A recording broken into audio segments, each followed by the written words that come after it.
Imagine moving into your dream home only to have the HOA president lose her mind when you refuse her entry, and the cops can't stop laughing when they hear why. Stick around for a wild tale of petty power trips, absurd rules, and a showdown that'll leave you speechless. If you love unhinged HOA drama, smash that like button, hit subscribe, and ring the bell so you don't miss the next wild story. Let's dive into this insane tale of neighborhood tyranny. The sun hung low over the manicured lawns of Willow Creek Estates, a gated community where every blade of grass seemed to bow to the iron will of the Homeowners Association. Emily Harper, a 32-year-old graphic designer, had just moved into her new home, a charming two-story with white shutters and a wraparound porch. After years of renting in the city, she'd saved enough to buy this slice of suburban paradise. The moving truck had barely pulled away when she noticed a woman standing at the edge of her driveway, arms crossed, lips pursed, clipboard in hand. This was Margaret Ellison, the HOA president, a 60-something retiree who ruled Willow Creek with the zeal of a medieval monarch.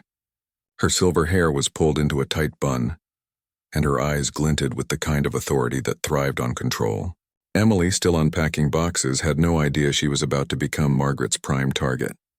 The trouble began when Margaret marched up to Emily's front door, demanding entry to inspect the property for compliance with HOA regulations. Emily, exhausted and covered in packing dust, politely declined, explaining she needed time to settle in. Margaret's face twisted into a mask of indignation. She wasn't used to being told no. She cited Rule 47B of the HOA handbook, which allowed unscheduled inspections to ensure community standards. Emily, unaware of the rule but firm in her boundaries, stood her ground. She wasn't letting a stranger into her home on day one. Margaret stormed off, vowing to escalate the matter. Over the next few days, Emily began to feel the weight of Margaret's wrath. Notices arrived in her mailbox, citing violations for minor infractions. A potted plant on her porch was half an inch too tall. Her mailbox lacked the approved shade of navy blue, and her car was parked 3 inches too close to the curb. Each notice carried a fine, and Emily's inbox filled with emails from Margaret, written in aggressive all caps, warning of further consequences. Neighbors whispered about Margaret's legendary vendettas, how she'd once fined a family for hanging a Christmas wreath 2 days too early. Emily, though, wasn't one to back down. She'd dealt with overzealous bosses and nosy landlords before. This was just another challenge. She spent evenings poring over the HOA handbook, a 200-page tome of absurdly specific rules, searching for loopholes. She discovered that Rule 47B required 48 hours notice for inspections, unless the homeowner consented otherwise. Margaret's demand for immediate entry was invalid. Armed with this knowledge, Emily emailed Margaret, citing the rule and refusing further inspections without proper notice. The response was swift and venomous. Margaret claimed Emily's refusal was a violation of community spirit and threatened to involve the board. Emily's new neighbors, a mix of retirees and young families, began to take sides. Some admired her defiance, while others, loyal to Margaret's regime, shunned her at the community pool. The tension simmered as Emily continued unpacking, her dream home starting to feel like a battleground. One morning, she found a bright orange sticker on her front door, declaring her property non-compliant and warning of legal action. Margaret had upped the ante. Emily's patience was wearing thin, but she wasn't ready to surrender. She decided to attend the next HOA meeting, determined to confront Margaret head-on. The meeting was held in the community clubhouse, a sterile room with fluorescent lights and rows of folding chairs. Margaret presided from a podium, her clipboard like a scepter. Emily sat in the back, her heart pounding, as Margaret listed her supposed violations to the room. The other homeowners murmured, some nodding in agreement, others avoiding Emily's gaze. When Emily stood to speak, citing the handbook and Margaret's overreach, the room fell silent. Margaret's face reddened, but before she could retort, the meeting adjourned abruptly, leaving the conflict unresolved. Emily left feeling both empowered and uneasy. She didn't know it yet, but Margaret was already plotting her next move, one that would push this feud to absurd new heights. The stage was set for a confrontation that would shake Willow Creek to its core.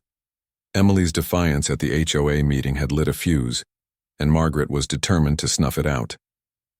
The days following the meeting brought a barrage of new violations. Emily's garbage cans were deemed improperly aligned because one wheel was slightly off the driveway.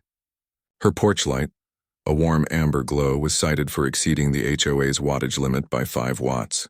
Each notice came with a fine, and Emily's mailbox overflowed with certified letters demanding payment. She calculated the total, nearly $200 in less than 2 weeks. It was clear Margaret wasn't just enforcing rules, she was waging a personal war. Emily, however, was no stranger to standing her ground. She'd grown up in a rough neighborhood where resilience was a survival skill. She began documenting every violation notice, photographing her property to prove compliance, and sending certified letters back to the HOA board, citing their own rules against frivolous fines. Her emails to Margaret remained polite but firm, refusing to pay until the board reviewed her case. Margaret, unaccustomed to such resistance, doubled down. She began patrolling Emily's street daily, her golf cart a menacing presence, her clipboard ever present. Neighbors reported seeing her measuring Emily's lawn with a ruler at dawn, noting supposed infractions like grass blades exceeding the 3-inch limit. Emily's next-door neighbor, a quiet retiree named Tom, confided that Margaret had once fined him for a birdhouse that wasn't painted in an approved neutral tone. He urged Emily to keep fighting, but warned her that Margaret had connections, a cousin on the town council, a friend at the sheriff's office. Undeterred, Emily researched Margaret's history. She found old community forum posts where residents complained about Margaret's authoritarian tactics, from banning unapproved mailbox flags to fining a family for a child's chalk drawings on their own driveway. The post painted a picture of a woman obsessed with control, her HOA presidency a throne she'd held for a decade. Emily decided to rally support. She created a private group chat with sympathetic neighbors, sharing her evidence and encouraging them to speak up. The group grew slowly, with Tom and a few others joining, but fear of Margaret's retaliation kept many silent. Then came the incident that pushed things over the edge. One Saturday morning, Emily woke to find Margaret on her doorstep again, this time with a locksmith in tow. Margaret claimed the HOA had the right to enter her home due to emergency violations, involving alleged water damage from an unapproved sprinkler system. Emily, still in pajamas, blocked the door, her voice steady as she demanded to see the emergency clause. Margaret sputtered, unable to produce it, and the locksmith, sensing the tension, backed off. Furious, Margaret threatened to call the police. Emily, unfazed, invited her to do so. Within 20 minutes, 2 officers arrived, their patrol car idling in the cul-de-sac. Margaret, triumphant, recounted her version of events, painting Emily as a rogue homeowner undermining the community. Emily calmly explained her side, showing the officers the HOA handbook and her documentation. The officers, stifling grins, asked Margaret to clarify the emergency. Her response, a convoluted rant about sprinklers and community aesthetics, left them visibly amused. They informed her that without evidence of an actual emergency, she had no legal grounds to enter Emily's home. Margaret's face turned crimson as the officers left, advising Emily to file a harassment complaint if the behavior continued.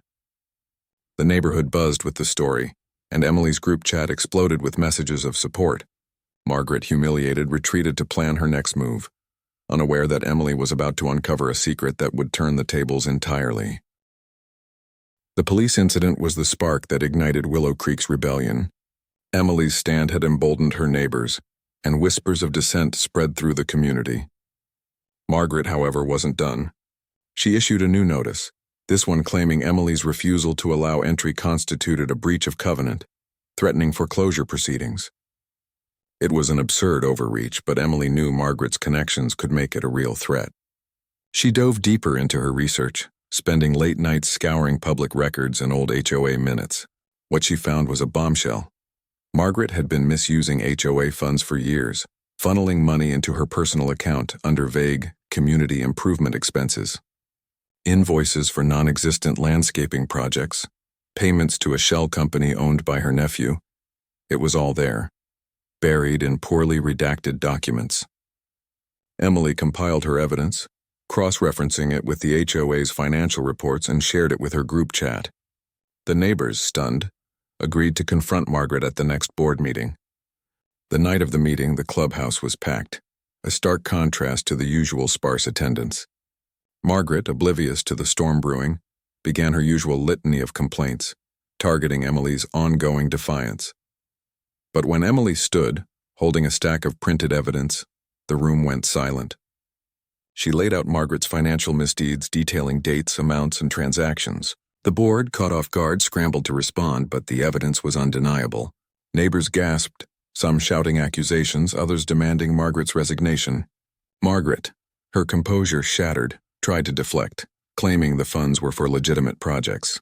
But Emily had anticipated this, presenting emails from contractors confirming they'd never worked for the HOA. The room erupted in chaos, with residents calling for an audit and legal action. Margaret fled the meeting, her clipboard abandoned on the podium. The next day she resigned, citing personal reasons, but the damage was done. The board launched an investigation, and the town council, alerted by Emily's evidence, began reviewing Margaret's actions. Emily's fines were voided, and her home was finally hers, free of Margaret's shadow. The neighborhood began to heal, with new board members elected and rules rewritten to prevent future abuses. Emily, once an outsider, became a quiet hero, her porch light glowing amber in defiance of the old regime. Willow Creek was no longer Margaret's kingdom, but a community ready to start anew. If you loved this wild HOA saga, hit that subscribe button, like this video, and share your own crazy neighbor stories in the comments. Ring the bell so you never miss another tale of suburban drama. See you in the next one.